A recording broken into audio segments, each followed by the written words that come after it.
بسم اللہ الرحمن الرحیم۔ السلام علیکم۔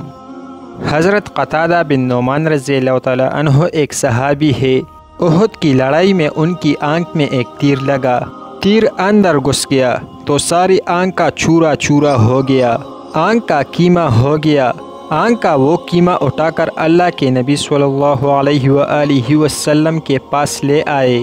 یا رسول اللہ صلی اللہ علیہ وآلہ وسلم، میری آنکھ ضائع ہو گئی، آپ اللہ سے دعا کرے کہ میری آنکھ ٹھیک ہو جائے۔ تو آپ صلی اللہ علیہ وآلہ وسلم نے فرمایا، آنکھ لوگے یا جنت لوگے؟ انہوں نے کہا، دونوں ہی لوں گا، اللہ کے پاس کیا کمی ہے، دونوں ہی لوں گا۔ یا رسول اللہ صلی اللہ علیہ وآلہ وسلم، میری بیوی کو برا لگے گا کہ میری آنکھ نہیں ہے۔ تو آپ صلی اللہ علیہ وآلہ وسلم مسکرا دیے، وہی جو قیمہ تھا اٹھایا اور اس کی آنکھ کے ڈیلے میں رکھا اور جو ہاتھ پھیرا، اے اللہ اس آنکھ کو دوسری سے خوبصورت کر دے۔ پھر وہ آنکھ دوسری سے زیادہ خوبصورت ہو کر چمک رہی تھی، دیکھ رہی تھی۔ یہ معجزہ بہت ہی مشہور ہے اور حضرت قتادہ بن نعمان رضی اللہ تعالیٰ عنہ کی اولاد میں ہمیشہ اس بات کا تفاخر رہا کہ ان کے جد اعلیٰ کی آنکھ رسول اللہ صلی اللہ علیہ وآلہ وسلم کے دست مبارک کی برکت سے صحیح ہو گئی۔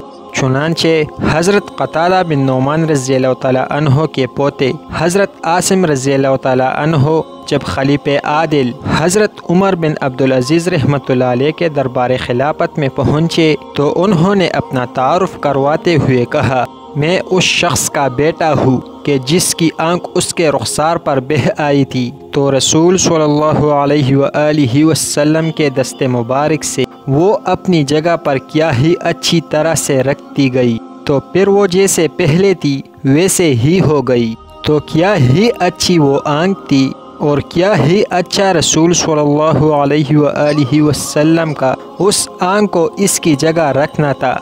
تو شافی تو اللہ ہے، جو چاہے کر دے، تو بھائی اللہ کو ساتھ لے لو۔